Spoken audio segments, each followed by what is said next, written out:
Thank you, everybody. Thank you so much. It's really so humbling, actually, to be up here listening to all the incredible stories that we just have from journalists who've been putting their lives and themselves at risk for so long. It's so great to see Jason freed because he should never have been in jail. It's so great to see Khadija freed, but she can't travel. She should never have been in jail. And it is wonderful to be receiving this Burton Benjamin Award. I had the opportunity to meet both of his daughters, and I hope that I can do some justice in a small measure to all that your father achieved. So thank you so very much for this. I never thought in a million years that I would be standing up here after all the times I participated in this ceremony, appealing really for the freedom and the safety of American journalists at home. And ladies and gentlemen, those bits from Donald Trump that were in that video basically show us and remind us of the peril that we face. I had actually hoped that once president-elect, all that would change, and I still hope that, and I am confident that is going to come.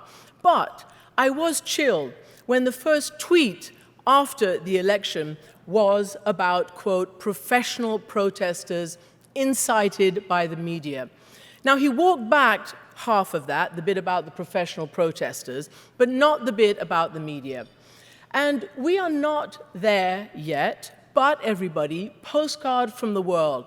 As you've seen tonight, that is how it goes with authoritarians around the world, like Sisi, like Erdogan, like Putin, like the Ayatollahs, like Duterte in the Philippines, and all of those people.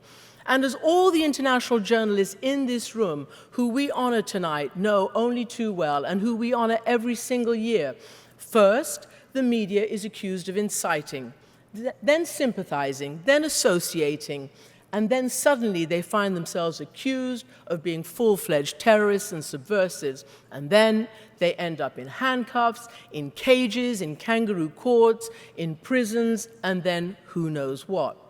Just to say, recently, Erdogan has just had an interview with my Israeli colleague, Ilana Dayan, and he told her that he cannot fathom why there would be any protests after an election, why people didn't understand or appreciate democracy. He also went on to tell her that a strong man is necessary to do good things and get things done in home countries. So I think a great America requires a great and free and safe press. And this tonight, above all,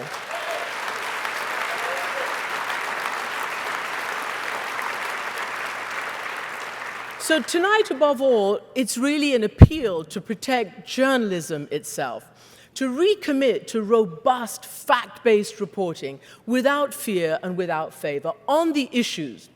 Don't stand for being called or labeled lying or crooked or failing. We have to stand up together because divided we will fall. The historian Simon Sharma, who's in the house tonight, told me early on in this campaign that this was not just another election, and we could not treat it as one. And he says that if ever there's time to celebrate, to honor, to protect, to mobilize for press freedom and basic good journalism, it is now. Now, at the start of this campaign, a network news president said that this phenomenon, while it may not be good for America, was good for us. During an interview on my program earlier this summer, the filmmaker historian Ken Burns asked me, what would Edward R. Murrow do?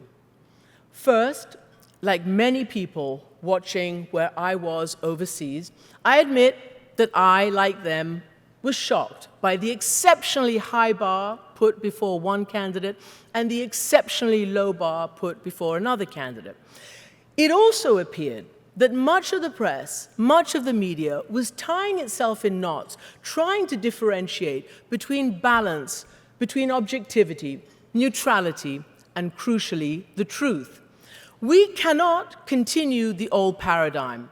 We cannot, for instance, keep saying, like it was over global warming, where 99.9% of the science, the empirical facts, the evidence is given equal play with the tiny minority of deniers.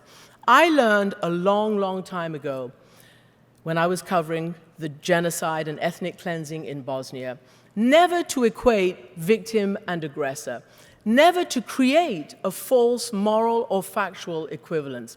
Because then, if you do, particularly in situations like that, you are party and accomplice to the most unspeakable crimes and consequences. So I believe in being truthful, not neutral. And I believe we must stop banalizing the truth. We have to be prepared to fight, especially hard right now, for the truth, because this is a world where the Oxford English Dictionary, just last week, announced its word for 2016, and that is post-truth. We have to accept that we have had our lunch handed to us by the very same social media that we have so slavishly been devoted to. The winning candidate did a very savvy end run around us and used it to go straight to the people, combined with the most incredible development ever, which is the tsunami of fake news, aka lies. Somehow, people could not, would not recognize, fact check, or disregard these lies. One of the main writers of these false news sites, these articles, these lies, says that people are getting dumber. They're just passing fake reports around without fact checking. And we now need to ask whether technology has finally outpaced our human ability to keep up. Facebook needs to step up. Advertisers need not to advertise on these obviously fake news sites, some of which they know are, but just they get lots of clicks, so they get lots of money. Wael Ghonim, who was one of the fathers of the Arab Spring's so-called social media revolution, now says, quote, "The same medium that so effectively transmits a howling message of change also appears to undermine the actual ability to make that change.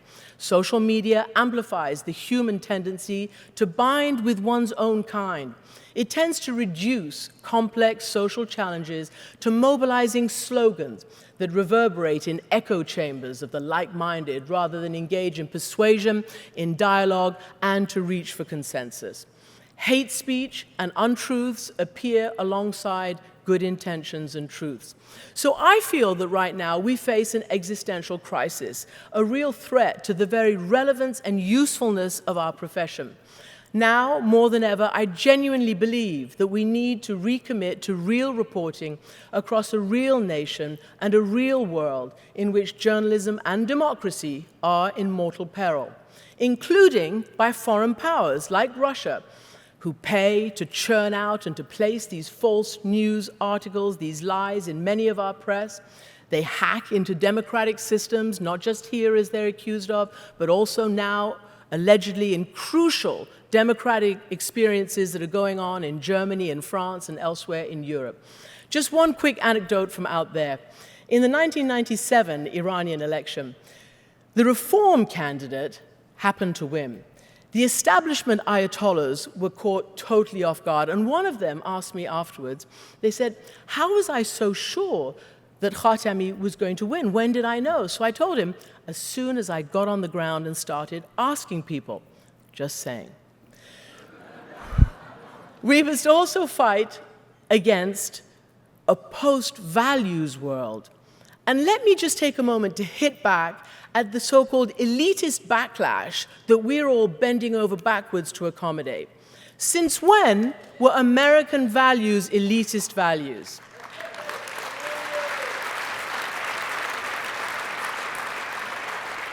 They're not left, they're not right, they're not rich, they're not poor values, they're not the forgotten man values.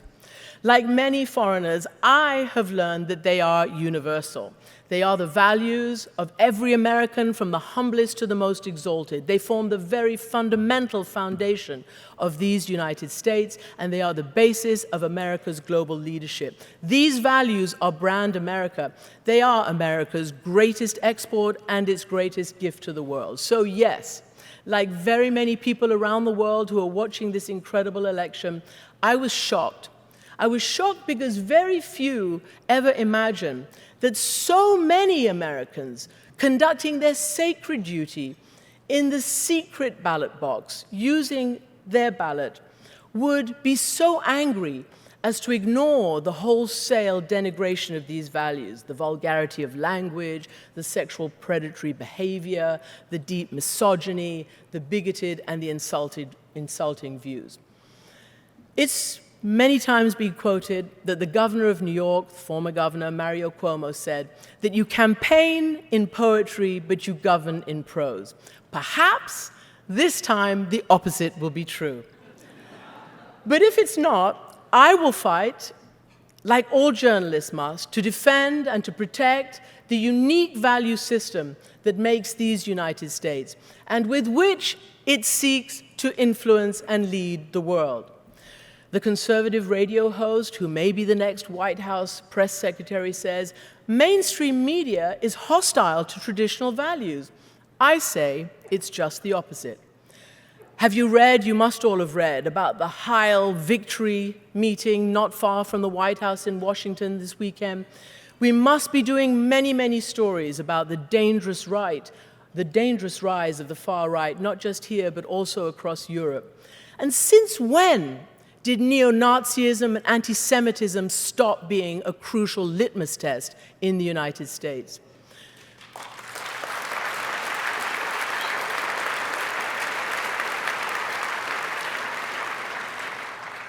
We must fight against the normalization of what is unacceptable.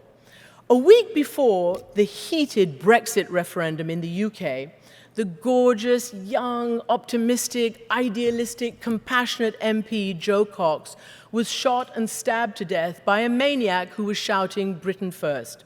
She was particularly sensitive to the plight of Syrian war refugees.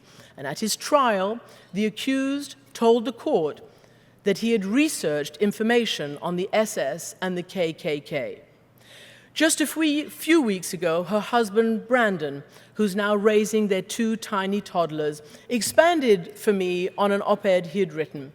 He said, political leaders and people generally must embrace the responsibility to speak out against bigotry. Unless the center holds against the insidious creep of extremism, history shows how quickly it can be normalized. What begins with biting your tongue for political expediency or out of social awkwardness soon becomes complicity with something far worse.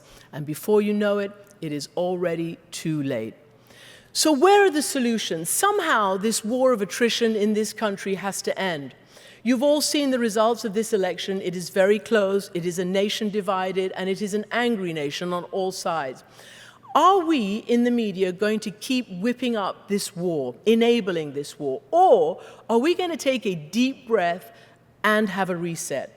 It matters to us out there in the world as well, because for better or for worse, this is the world's only superpower, and its only cultural superpower as well. The political example, the media example that is set here is quickly emulated and rolled out across the world. We, the media, I strongly believe, can either contribute to a more functional system or to deepening the political dysfunction. And which world do we want to live? I keep asking myself, which world do we want to leave our children?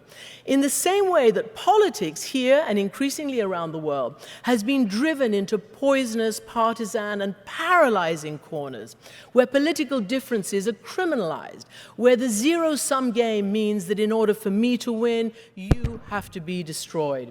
What happened to compromise and common ground? And that same dynamic has infected powerful elements and segments of the American media as well, and it is doing so overseas, as we see here tonight and every year, like it has in Egypt and Turkey and Russia, where journalists have been pushed unacceptably into political partisan corners, delegitimized, accused of being enemies of the state, and journalism itself is being weaponized, and we have to stop it. We have a huge amount of work to do, investigating wrongdoing, holding power accountable, enabling good government, defending basic rights, and actually reporting on the rest of the world, on Russia, on Syria, on North Korean nukes. Can't we have differences without killing each other off? As a profession, let's fight for what's right. Let's fight for our values. Bad things, as we all know, do happen when good people do nothing.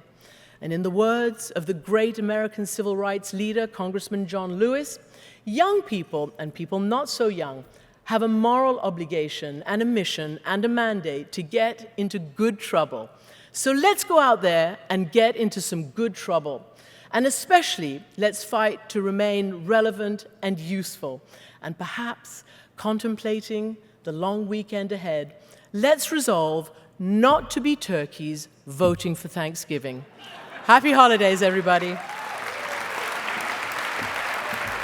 Thank you.